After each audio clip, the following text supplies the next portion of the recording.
जय श्री कृष्णा। आप सभी का आज के इस विशेष कार्यक्रम में स्वागत है। आज का ये वीडियो हमारा उनके लिए बहुत महत्वपूर्ण है जो इस वर्ष त्रिवेणी कुंभ स्नान करके आए हैं। इस वीडियो में हम चर्चा करेंगे कि त्रिवेणी कुंभ स्नान करके आए हुए जितने भी श्रद्धालुगण हैं उनको आने वाली शीतला सप्तमी पर या शीतला अष्टमी पर ये जो बासोड़े का जो त्यौहार मनाया जाता है, बसोड़े पर आपको शीतला माता की पूजा कैसे करनी है और कब करनी है।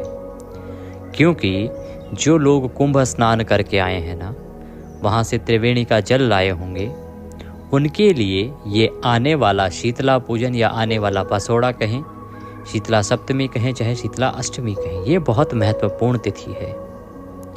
इस दिन आपको विशेष रूप से शीतला माता को ये कुछ सामग्री अर्पित करनी चाहिए। यदि आप कुंभ स्नान करके आए हैं, त्रिवेणी स्नान करके आए हैं, तो हमारा इस वीडियो को बनाने के पीछे उद्देश्य केवल इतना है कि आप इतनी दूर मेहनत करके, परिश्रम करके पहुँचे हैं। कुंभ स्नान करना कोई साधारण कार्य नहीं है। पहली बात तो हर किसी की किस्मत में होता नहीं है, और जितने प्रयास आपको करने पड़े होंगे वहाँ तक पहुँचने में है और स्नान करके वापस आने में, उसके लिए भी बहुत अधिक परिश्रम की आवश्यकता होती है। तो आपने जो इतना परिश्रम किया है उसका फल जो है और अधिक बढ़ सकता है यदि आप आने वाले बासोड़े पर शीतला माता को त्रिवेणी के जल से स्नान करा देते हैं या एक वस्तु अर्पित कर देते हैं तो। क्योंकि जिस प्रकार से भगवान शंकर को कावड़ का जल लाके चढ़ाने से अथाह पुण्य की प्राप्ति होती है ना, उसी प्रकार से शीतला पूजन में या कहें बासोड़े के पूजन में शीतला माता को त्रिवेणी का जल चढ़ाने से आपको अथाह पुण्य की प्राप्ति होगी। शीतला माता न केवल आपके दुखों को दूर करेंगी, वरन आपके यहाँ पर लक्ष्मी के भंडार होंगे। आपके जीवन में परेशानियाँ मानसिक चल रही हैं समाप्त होंगी, आर्थिक चल रही हैं समाप्त होंगी, सामाजिक समस्याएं चल रही हैं समाप्त होंगी। इतना अधिक महत्व है यदि आप शीतला पूजन में त्रिवेणी जल का प्रयोग करते हैं। विधि आपको बताएंगे कि कैसे आपको क्या करना है त्रिवेणी के जल से, या शीतला माता को अर्पित करना है तो कैसे करना है, किस मात्रा में करना है, किस चीज़ के साथ करना है। ये बहुत महत्वपूर्ण और व्यापक विषय है। इस पर हम चर्चा करेंगे जिससे कि आप अधिक से अधिक लाभ कमा सकें। देखिए, कुंभ स्नान से आपको लाभ तो प्राप्त होता है, परंतु उसको और अधिक महत्व कैसे बना सकते हैं, महत्वपूर्ण कैसे उससे और अधिक लाभ लिया जा सकता है, वो आपको बता रहे हैं। साथ ही बता रहे हैं कि ऐसा अवसर दोबारा नहीं मिलेगा जब आपको प्रयागराज तीर्थ महाकुंभ से त्रिवेणी के जल से शीतला माता का पूजन करने का अवसर मिले। इसीलिए हम विशेष रूप से आपके लिए वीडियो लेके आए हैं, क्योंकि ये समय साधारण नहीं है, ना ही ये जानकारी साधारण है। ये जो हुआ है ये एक असाधारण कार्य था, और वही लोग डुबकी लगा पाए हैं जिनकी किस्मत में था। तो अपने आप को भाग्यशाली समझिए साहब, और इस अवसर का लाभ लीजिए। शीतला पूजन में इस प्रकार से शीतला माता का पूजन कीजिए, आपके जीवन के सभी दुख दूर होंगे। आइए बढ़ते हैं आगे की ओर कि किस प्रकार से आपको पूजन विधि करनी चाहिए, शीतला माता का पूजन आपको कैसे करना है जिससे कि आपका कुंभ स्नान सफल हो जाए। आपसे निवेदन है कि यदि ये वीडियो आपको थोड़ा सा भी उपयोगी लगे या अच्छा लगे तो उसे लाइक अवश्य कर दीजिएगा। आपका एक लाइक हमारे लिए बहुत महत्वपूर्ण होता है। अगर चैनल पर नए हैं तो चैनल को सब्सक्राइब कर लीजिए, क्योंकि ये एक प्रतिष्ठित ज्योतिष संस्थान का चैनल है। साथ ही अपनी मनवांछित इच्छा पूरी करने के लिए और प्रयागराज कुंभ के स्नान को सफल बनाने के लिए कमेंट बॉक्स में अवश्य लिखिएगा, हर हर गंगे जय माँ त्रिवेणी। त्रिवेणी का ये जल आपके जीवन को संवार देगा। आज ही से समझ लीजिए आपकी सीधी गिनती शुरू हो गई है, और अब आपको प्रतिदिन कुछ ना कुछ लाभ प्राप्त होगा। तो आइए जानकारी आरंभ करते हैं। आप इसका लाभ लीजिए और यह प्रयोग अवश्य कीजिएगा शीतला पूजन बसोड़ा पूजन में। प्रिय भक्तों, जैसा कि आप सभी जानते हैं कि शीतला जो पूजन है या बसोड़े का जो पूजन है ना, ये होली के बाद किया जाता है। होली के बाद कुछ प्रांतों में या कुछ लोग पूजन करते हैं होली के बाद के पहले सोमवार को, कुछ लोग करते हैं होली के बाद के पहले मंगलवार को, कुछ लोग होली के बाद के पहले गुरुवार को भी शीतला पूजन करते हैं या बासोड़े का पूजन करते हैं। एक दूसरा, यदि आप इन दिनों में नहीं करते हैं तो बाकी जो लोग हैं वो अष्टमी को करते हैं। अष्टमी कब? होली के बाद की जो अष्टमी आती है या सप्तमी आती है, उसे शीतला सप्तमी या शीतला अष्टमी कहते हैं। ये चैत्र के महीने की तिथि होती हैं।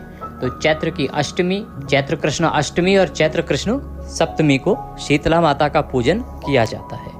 इसी को बसोड़ा बसेड़े के नाम से जाना जाता है। नाम थोड़े भिन्न हो सकते हैं परंतु पूजा सभी जगह एक सी होती है और शीतला माता की विशेष रूप से पूजा की जाती है। अब त्रिवेणी जल से आपको कैसे पूजा करनी है और ये पूजा की क्यों जाती है, इसके बारे में चर्चा करते हैं। ऐसी मान्यता है कि शीतला माता हमारे बच्चों की रोगों से रक्षा करती है। क्षय, चेचक आदि जो बीमारियां हैं, जो संक्रामक बीमारियां हैं, उन सभी से शीतला माता हमारे बच्चों की रक्षा करती हैं। हमारे जो बच्चे हैं वो दीर्घायु होते हैं, हमारे बच्चों का स्वास्थ्य अच्छा रहता है तथा जीवन के सभी सुखों की उसे प्राप्ति होती है, ऐसी मान्यता है। और इसीलिए शीतला माता का पूजन अपने परिवार की संपन्नता के लिए और पारिवारिक जनों के अच्छे स्वास्थ्य की कामना के लिए ही किया जाता है। आइए बढ़ते हैं आगे और बात करते हैं कि कैसे आपको पूजन करना चाहिए बासोड़े का या शीतला माता का, जिससे कि आप उन्हें कुंभ स्नान कराने का फल प्राप्त कर सकें। देखिए, कुंभ स्नान अर्थात जैसे आपने देखा होगा भगवान शंकर के जो भक्त हैं ना, इतनी दूर से पैदल चल के कावड़ अर्थात गंगा जी का जल लाते हैं, भगवान शंकर को अर्पित करते हैं। क्यों? क्योंकि उससे भगवान की असीम कृपा उन्हें प्राप्त होती है। त्रिवेणी की अगर बात करें तो त्रिवेणी की महिमा तो इतना अधिक है कि सभी 33 करोड़ देवी देवता जो है ना, वो स्वयं उसमें स्नान करने के लिए आते हैं, ऐसा माना जाता है। अब आप सोचिए, त्रिवेणी में आप स्नान करके आए, कुंभ आप स्नान करके आए, वो भी कुंभ के अवसर पर। कुंभ के अवसर पर ही आप उस जल को भर के लाएं और उस जल से यदि आप किसी देवी देवता का पूजन करते हैं, उनको सींचते हैं, तो वह कितना अधिक फलदायी होगा। आप एक प्रकार से उस देवी या देवता को कुंभ स्नान करा रहे हैं। तो देवताओं को या देवियों को, परम शक्तियों को कुंभ स्नान कराने का जो फल है वो बहुत अधिक बताया गया है। किसी भी परम शक्ति को कुंभ स्नान कराना अति पुण्यदायी है। इससे वह शक्ति न केवल प्रसन्न होती हैं, वरन उसके आशीर्वाद से आपके जीवन में अनेकों मंगल कामनाएं होती हैं। आपके जीवन में स्वास्थ्य की वृद्धि होती है, धन की प्राप्ति होती है, जीवन के संकट दूर होते हैं और वह शक्ति इतनी प्रसन्न रहती है कि जब भी कभी आप परेशानी में हो, आप उसे याद कीजिए, वह शक्ति सदा आप पर कृपा करेंगी और आपकी सहायता करेंगी। इसीलिए ये जो त्रिवेणी का जल आप लाए हैं, इसका आने वाले शीतला पूजन पर, बासोड़े पर प्रयोग कीजिए। बताते हैं कि कैसे आपको पूजा करनी है इस जल से और कैसे आप शीतला माता को कुंभ स्नान कराने का फल प्राप्त कर सकते हैं। आप जिस दिन भी बसोड़ा पूजन कर रहे हैं, चाहे आप शीतला सप्तमी पर करें, अष्टमी पर करें, पहले सोमवार को करें, मंगलवार को करें, चाहे गुरुवार अर्थात बृहस्पतिवार को। पूजा की सामग्री में आपको क्या लेके जाना है ये आपको बताते हैं, पूजन कैसे करना है ये भी आपको बताते हैं। सर्वप्रथम पूजन की सामग्री में आपके पास माता को भोग लगाने के लिए होना चाहिए मीठे चावल और दही। ये आवश्यक है जो शीतला माता को अर्पित किए जाते हैं। इसके अतिरिक्त जो भोजन है ना अगले दिन का, वो भी रात्रि को ही बना के रख लिया जाता है। प्राचीन परंपरा तो ये थी कि अगले दिन अर्थात जिस दिन आप बासोड़ा पूजन कर रहे हैं, उस दिन पूरे दिन घर में चूल्हा नहीं जलाया जाता था। ठंडा भोजन जो एक रात्रि पूर्व बना है, उसी को माता का प्रसाद समझकर माता का पूजन करने के बाद सभी घर वाले खाते थे। आज के समय में जो जनरेशन है वो बदल गई है, सबके लिए इतना आसान नहीं है, सभी को ये पसंद भी नहीं आता। साथ ही बहुत सारे हेल्थ इश्यूज़ भी हैं कि बासा खाना अधिक खा भी नहीं सकते। इसीलिए इस रिचुअल को फॉलो करना या मान पाना सबके लिए संभव नहीं हो पा रहा है। परंतु एक कार्य आपको अवश्य करना चाहिए कि जो भोजन है ना, वो प्रसाद रूप में एक रात्रि पूर्व आपको अवश्य बनाना चाहिए, चाहे थोड़ा सा ही बनाएं। शीतला माता को भोग लगाना चाहिए और भोग लगाने के बाद प्रसाद रूप में पहला प्रसाद निवाला वही खाना चाहिए। आप चाहे ताज़ा भोजन बनाइए दिन में, लेकिन पहला फर्स्ट बाइट जिसे कहते हैं, पहला ग्रास जब आप खाएंगे तो पहला ग्रास आपका माता का जो बासा जो आपने खाना बनाया है उसी में से होना चाहिए। इसमें आप मीठी पूड़ी भी बना सकते हैं। बहुत सारे यहाँ पर पुए बनाए जाते हैं, सब्जी बनाई जाती हैं, पूड़ियाँ बनाई जाती हैं, ये सारी चीज़ें बनाई जाती हैं। मूंग भिगो के ले जाए जाते हैं और बाजरा भी लेके जाया जाता है। साथ ही एक पात्र में लूणी घी तथा पानी लेके जाया जाता है। अब यहाँ पर एक सामग्री जो आपको ऐड करनी है अतिरिक्त होगी, वो होगी त्रिवेणी का जल। आप कुंभ से, प्रयागराज से जो जल लेके आए हैं, 1 लोटे में वह जल आप अवश्य ही लेके जाइएगा। ये सारी सामग्री आप एक थाली में सजा लीजिए। सूर्योदय से पहले आपको शीतला पूजन करना होता है, तो सूर्योदय से पहले आप ये सभी सामग्री सजा के शीतला माता के मंदिर में प्रस्थान करें। पहले परंपरा थी कि पूरा परिवार मिलके जाता था, अर्थात दौरानिया, जेठानिया, सास आदि सभी साथ में जाते थे। अगर आपके यहाँ भी सभी इकट्ठे रहते हैं, एक साथ रहते हैं, तो आप सभी जाइए, अन्यथा आप सामग्री की थाली सजाइए और सूर्योदय से पहले शीतला माता के मंदिर जाइए। मंदिर में प्रवेश करने से पहले जो मुख्य द्वार है उसके दोनों छोर पर, दोनों किनारों पर आपको अर्घ्य देना चाहिए। एक परंपरा और है जो कि कुछ प्रांतों में निभाई जाती है कि जब आप घर से निकलते हैं शीतला पूजन के लिए, तो आप दहली पूजन करके, आपकी दहलीज जो है ना, अर्थात जो आपका घर का मुख्य द्वार है, उसकी दहली पर स्वास्तिक बनाकर पूजन करके ही माता पूजन के लिए जाया जाता है। तो स्वास्तिक बनाइएगा, और स्वास्तिक किससे बनाएंगे आप? हल्दी से। माता को भी हल्दी ही लगानी है। और हरियाणा आदि कुछ क्षेत्रों में 5 लोई भी बनाने का प्रावधान है। यहाँ पर 5 लोई बनाई जाती हैं, आटा गूंदा जाता है। देखिए, भोग तो आपने बना लिया सारा रात्रि को ही, अब सुबह के समय आपको आटा लगाना है, आटे में नमक नहीं मिलाना है, और उससे 5 लोइयाँ बनानी हैं। उन 5 लोइयों को भी माता को अर्पित करने के लिए लेके जाया जाता है। कुछ प्रांतों में ठंडे दिए का नियम है, तो आटे का दिया बनाया जाता है और आटे की ही बाती बनाई जाती है, और वह दिया भी लेके जाया जाता है माता के दरबार में, और उसे दीपक के रूप में माता को अर्पित किया जाता है। साथ ही इस दिन खजाना बोने की एक प्रथा है। खजाना इसलिए बोया जाता है जिससे कि जो आपकी संतान है उसको विपत्ति पड़ने पर माता वह खजाना प्रदान करे, और वह अपने जीवन में कभी भी पैसे आदि की तंगी महसूस ना करे, और उस खजाने से उसकी सदापूर्ति और बरकत होती रहे। तो खजाना बोने के लिए 1 रुपये का सिक्का साथ में अवश्य लेके जाइएगा। अब बात आती है जी, हमारे यहाँ तो शीतला माता का मंदिर ही नहीं है, तो पूजन कैसे करेंगे? अगर आपके यहाँ शीतला माता का मंदिर नहीं है, तो जहाँ आपने होली का दहन किया है ना, जिस स्थान पर होली जलाई थी, आप वहाँ पर शीतला माता का पूजन कर सकते हैं। कैसे? उस स्थान पर पहले जल से छींटे दीजिएगा, उसका पवित्रीकरण हो जाएगा। तदोपरांत वहाँ पर 2 पत्थर रखिएगा। उन पत्थरों को शीतला माता का स्वरूप समझिएगा, और उन पत्थरों की विधि पूर्वक पूजन कीजिएगा, जल अर्पित कीजिएगा। पूजा विधि हम आपको अभी आगे बताने वाले हैं। आजकल क्योंकि टाउनशिप का समय है, बहुत सारी जगहों पर होलिका दहन भी नहीं होता है, तो क्या आप घर पर शीतला पूजन कर सकते हैं क्या? अगर आपके पास कोई और ऑप्शन नहीं है, कोई इंतज़ाम नहीं है, तो घर पर रहकर किस प्रकार से आप शीतला पूजन करें, इसके लिए भी विधान है शास्त्रों में। आप शीतला पूजन घर पर भी कर सकते हैं। अगर आप कहीं ऐसी जगह रहते हैं जहां फ्लैट आदि सिस्टम है और वहां पर बालकनी है, तो आप बालकनी में पूजन कर सकते हैं। वहां पर भी स्थान को पहले शुद्ध कीजिएगा, और वहां पर माता के रूप में 2 पत्थर स्थापित कीजिएगा। उनको माता का स्वरूप जानिएगा और विधि पूर्वक पूजन कीजिएगा। पूजा की विधि अब हम आगे बताएंगे। मंदिर में प्रवेश करके सर्वप्रथम माता शीतला का पूजन करेंगे, फिर मायके की माता जो पूजी जाती है वह पूजन करेंगे। मायके की माता पूजने के बाद खजाना किस प्रकार से बोया जाता है वह वृतांत आपको बताएंगे, उस प्रक्रिया को समझाएंगे। शीतला माता का पूजन करने के लिए सबसे पहले माता की जो प्रतिमा है उन्हें शुद्ध जल से स्नान कराइए। कौन सा शुद्ध जल? यदि आपके पास त्रिवेणी का जल है, त्रिवेणी आप गए हैं, कुंभ गए हैं, प्रयागराज गए हैं, वहाँ से जल लाए होंगे, उस जल से आप माता को प्रेम पूर्वक स्नान कराइए। ओम शीतलाभ्याम नमः, ओम शीतलाभ्याम नमः, ओम देवी शीतलाभ्याम नमः, त्रिवेणी जल स्नानम समर्पयामि। इस प्रकार से मंत्र बोलते हुए शीतला माता को त्रिवेणी जल अर्पित करें।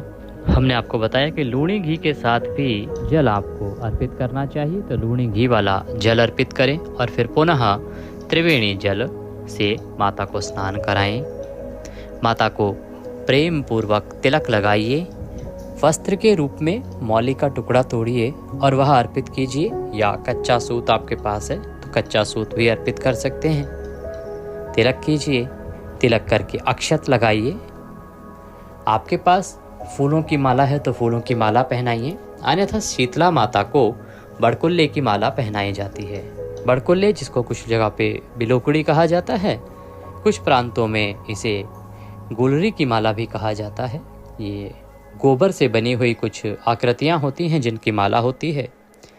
परंपरा के अनुसार तो जब आप होलिका दहन के लिए पूजन के लिए जाते हैं तो 5 मालाएं बनाते हैं और उन 5 मालाओं में से एक माला शीतला माता के पूजन के लिए रख दी जाती है, जिसकी हल्दी आदि लगा के पूजन किया जाता है और उसके बाद वह आज के दिन माता को पहनाई जाती है। तो आप यदि होलिका दहन पर निकाल चुके हैं बड़कुले की माला माता के नाम की तो उत्तम है, यदि नहीं तो आप एक बड़कुले की माला मंगवा लीजिए, बना लीजिए, वह माता को अवश्य अर्पित कीजिएगा। जिनके पास बड़कुले की माला ना हो वो फूलों की माला भी पहना सकते हैं। फूल माला पहनाइए। आप माता को भोग लगाएंगे। भोग में क्या करना है आपको कि थोड़ा सा मीठा चावल और दही मिला के माता को भोग लगाना है। मीठे चावल और दही माता को जिमाने हैं। फिर जलाचमनी कराएंगे। जलाचमनी करा के माता को दक्षिणा अर्पित करेंगे। दक्षिणा में जो भी राशि आप चढ़ाना चाहें चढ़ाइएगा। हाथ जोड़ के माता से निवेदन करेंगे कि हे माँ शीतला, हे शीतला माता, हमने आपका आज यह शीतला पूजन किया है, इसे आप स्वीकार करें। इसमें हमसे कोई गलती, कोई त्रुटि, कोई भूल हो गई हो तो उसे क्षमा करें और हम पर दया का आशीर्वाद बनाए रखें। हमारे परिवार में सब स्वस्थ रहें, हमारे बच्चों की आयु दीर्घायु हो, किसी भी प्रकार की बीमारी हमारे परिवार में ना लगे और हमारे बच्चों की सदा रक्षा करना तथा हमारे बच्चों की सदा उन्नति प्रदान करना। हमने आपका त्रिवेणी के जल से जो ये अभिषेक किया है, त्रिवेणी के जल से स्नान कराया है, इसे आप स्वीकार करें। इस प्रकार से माता को निवेदन करेंगे, माता की परिक्रमा करेंगे और माता को प्रणाम करके फिर आप जो आपके मायके की माता पूजी जाती है उसका पूजन करेंगे। मायके की माता कहाँ पूजनी है? जहाँ आपने शीतला माता का पूजन किया है।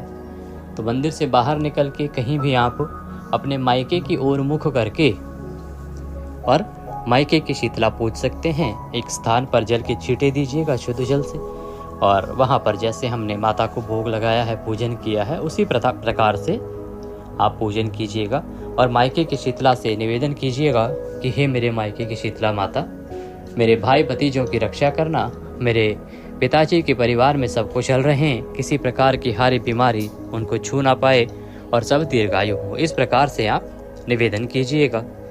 मायके की शीतला पूजने के बाद आपको वहाँ विश्राम करना चाहिए कुछ मिनट का और वहीं पर खजाना बोया जाता है। खजाना आपको अवश्य बोना चाहिए। खजाना कैसे बोया जाता है अब इसकी चर्चा कर लेते हैं, क्योंकि खजाना एक महत्वपूर्ण प्रक्रिया है। भिन्न भिन्न प्रांतों में अलग अलग प्रकार से खजाने बोए जाते हैं। कुछ प्रांतों में अन्न से बोया जाता है, कुछ प्रांतों में धन से बोया जाता है।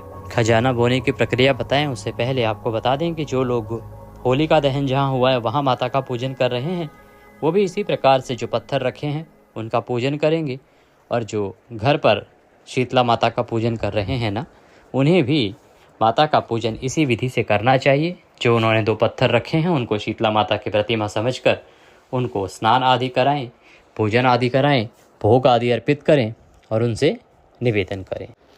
खजाना बोने के लिए मंदिर के किसी प्रांगण में या मंदिर के बाहर निकल के एक गड्ढा खोदिएगा। वहाँ पर 1 रुपये का सिक्का और थोड़े से मूंग जो आपने रात्रि को भिगोए होंगे वह गाड़ दीजिएगा और माता से प्रार्थना कीजिएगा कि हे शीतला माता, जब भी मेरे बच्चों को पैसे की आवश्यकता हो, धन की आवश्यकता हो, लक्ष्मी की आवश्यकता हो तो यह खजाना उन्हें मिले और उनके जीवन में सदा उन्नति का कारण बने। इस प्रकार से निवेदन करते हुए वहाँ पर 1 रुपये का सिक्का मूंग रख के और मिट्टी से दबा दीजिएगा। एक तो ये खजाना बोया जाता है। हरियाणा आदि कुछ प्रांतों में बाजरे का खजाना बोने की प्रथा है या फिर कोई और अन्न भी बो सकते हैं।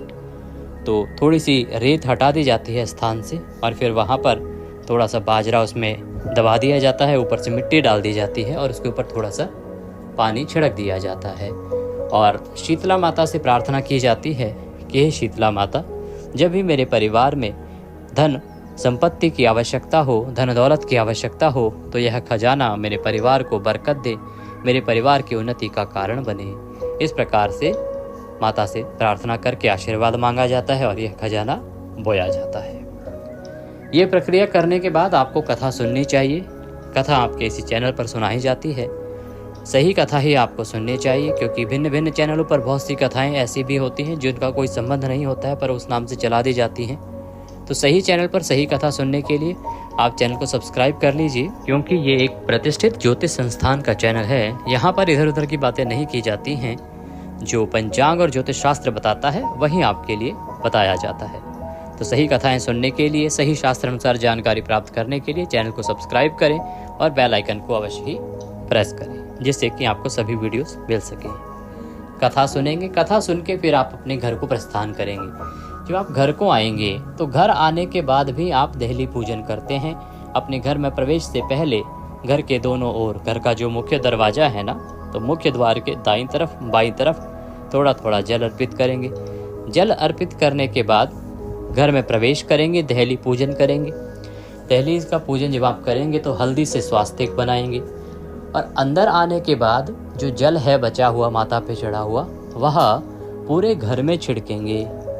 इससे क्या होगा कि जो भी हारी बीमारियां होंगी आपके घर में, जो भी नेगेटिव एनर्जी होगी, वो उस स्थान से दूर निकल जाएगी, वहाँ से गायब हो जाएगी और आप हारी बीमारियों से सदा बचे रहेंगे। माता के आशीर्वाद से आपके घर में किसी भी प्रकार की परेशानी नहीं आएगी। इसीलिए आपको वह जल अपने पूरे घर में छिड़कना होता है। तदोपरांत आप जो भी प्रसाद माता को भोग लगा के आए हैं वह सभी पारिवारिक जनों में वितरित करना होता है। जब आप दिन में पहली बार कुछ खाएंगे आपके पारिवारिक जन, तो पहले माता का प्रसाद ग्रहण कीजिएगा। उसके बाद जो भी आप खाना चाहें वो खा सकते हैं। प्रयास कीजिएगा कि जो भी आप खा रहे हैं वह तामसिक ना हो, अर्थात उसमें लहसुन प्याज आदि का प्रयोग ना किया गया हो। ज़्यादा ना हो सके तो लंच तक का समय, अर्थात दोपहर तक का जो भोजन है उसको तो तामस से दूर ही रखिएगा। दोपहर तक का नियम तो पूरे घर वालों को निभाना चाहिए। अगर वो बासा नहीं खा सकें तो ताज़ा बना लीजिए, परंतु तामस का प्रयोग ना करें, अर्थात लहसुन प्याज आदि वर्जित हैं, वो आपको नहीं खाने चाहिए। दोपहर तक अगर निभा लेंगे तो बहुत उत्तम रहेगा। ये थी जानकारी शीतला माता के पूजन से संबंधित कि पूजन कैसे करना है, कब करना है, और त्रिवेणी का जो जल है उसकी महिमा कि कितनी अधिक है। क्योंकि त्रिवेणी के जल से जो आपने सींचा है ना माता को, इसका आशीर्वाद इतना अधिक होता है कि इससे आपका जो पुण्य है वो कई गुना अधिक होता है। एक तो आप साधारण जल से माता को पूजन करके आए, एक त्रिवेणी के जल से आप पूजन करके आएंगे तो आपका जो पूजन का पुण्य है वो कई हजार गुना बढ़ जाता है। इसीलिए आपके घर में अवश्य ही बरकत आएगी, लक्ष्मी की प्राप्ति आपके घर में होगी। अगर किसी प्रकार की परेशानियां चल रही होंगी तो वह दूर हो जाएंगी, ऐसी मान्यता है। जानकारी यदि थोड़ी सी भी अच्छी लगी हो तो कृपया वीडियो को लाइक अवश्य कर दीजिएगा। माता का आशीर्वाद प्राप्त करने के लिए अवश्य लिखिएगा जय शीतला माता, मां सब पर कृपा करें। जय शीतला माता।